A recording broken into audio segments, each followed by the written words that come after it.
Olá, tudo bem? Para essa questão, a gente tem ali um texto enorme, né? Mas no final, o que vai importar pra gente, se ele tivesse dado ou não esse texto, não teria muita diferença, tá? O que vai importar pra gente é o seguinte: ali a gente vai entender que a gente vai ter um campo magnético que vai ser produzido pelo solenoide. Esse campo magnético ele vai estar na direção leste-oeste. A direção é sempre medida em relação à Terra, tá? Então a gente pega assim a orientação da Terra considerando o norte e o sul geográficos que a gente já conhece lá pela geografia.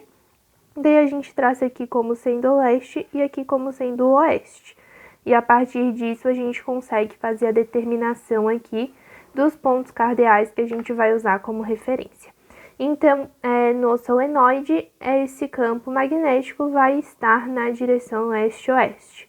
Depois a gente vai ver, considerando que a bússola está apontando para o leste e a bússola vai apontar para onde as linhas de campo magnético estão, né? Então, se a bússola está apontando para o leste, é porque o campo magnético também é produzido no sentido de leste, né? Então, ele está na direção leste-oeste, que é essa direção mais horizontal, e além disso, ele está apontando para o leste, então o sentido dele é o leste.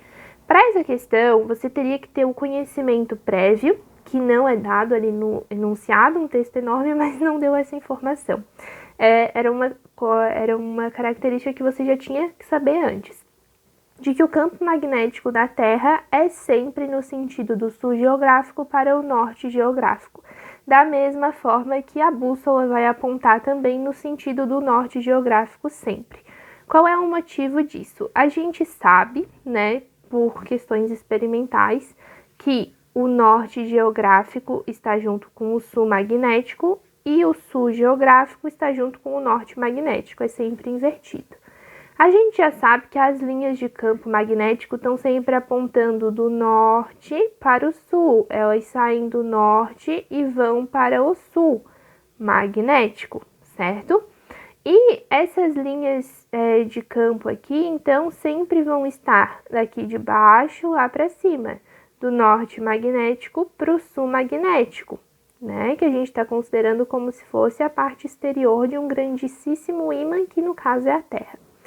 Então, se ela vai lá de baixo para lá para cima, essa linha de campo sempre vai estar do sul geográfico para o norte geográfico, que são os pontos que vão definir para a gente a mesma orientação aqui do leste-oeste, né? Então, se eu tenho indo do sul para o norte e aqui é leste-oeste, eu posso dizer que o meu campo da Terra vai estar para cá.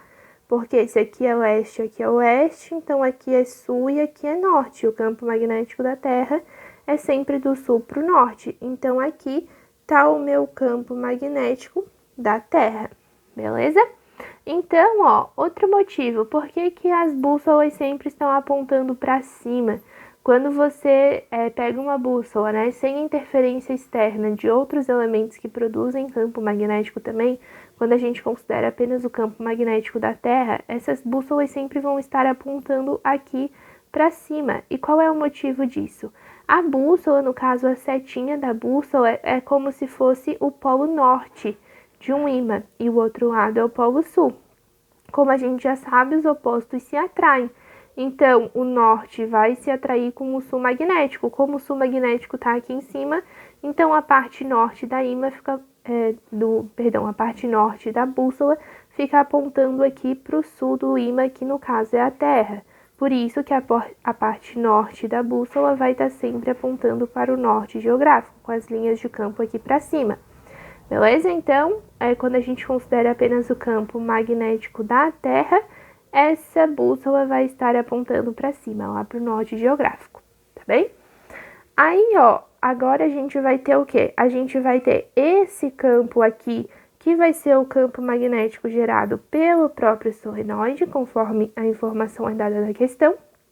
E vamos ter essa linha aqui, que vai ser o campo magnético da Terra, que vai estar apontando para o norte.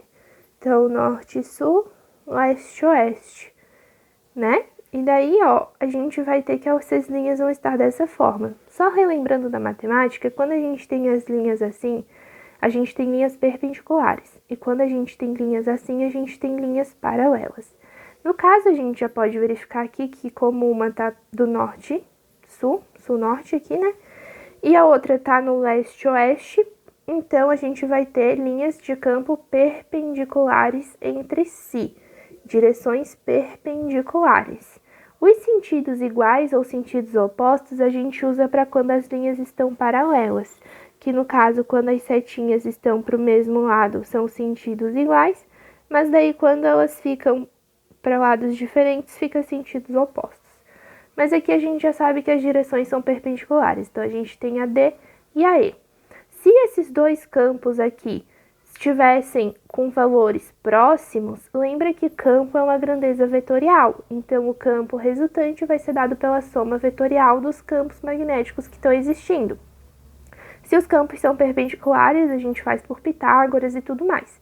Mas basicamente, se você pensar também pelo método do paralelogramo, né, a gente faz aqui os prolongamentos e o vetor resultante vai ser dado juntando o ponto de encontro deles até o ponto de encontro dos prolongamentos. Então, se eles fossem de tamanhos semelhantes, de valores semelhantes, de intensidades semelhantes, então o vetor resultante seria mais ou menos para cá. Ele ficaria como se fosse no meio do caminho, apontando para nordeste. Contudo, ali fala que a agulha apontou quase totalmente para o leste, ou seja, é como se o vetor resultante tivesse ficado para cá, ó, bem pertinho do leste. Então, assim, a gente consegue verificar que para isso, esse vetor aqui na vertical, que é o campo magnético da Terra, ele tem que ser bem pequenininho, enquanto que o campo magnético gerado pelo solenoide vai ter que ser bem grandão para fazer esse campo resultante estar bem próximo aqui de leste. Se você pensar também, quanto maior for o campo, né, mais vai puxar. Então, se esse meu campo aqui para leste é maior, ele vai puxar mais para leste. O vetor resultante, o vetor vai ficar mais em leste. E assim a gente consegue perceber que o campo magnético para leste é muito maior do que o campo magnético para o norte, que é o campo magnético terrestre. E assim a gente consegue concluir que vai existir uma grande diferença de intensidade entre eles.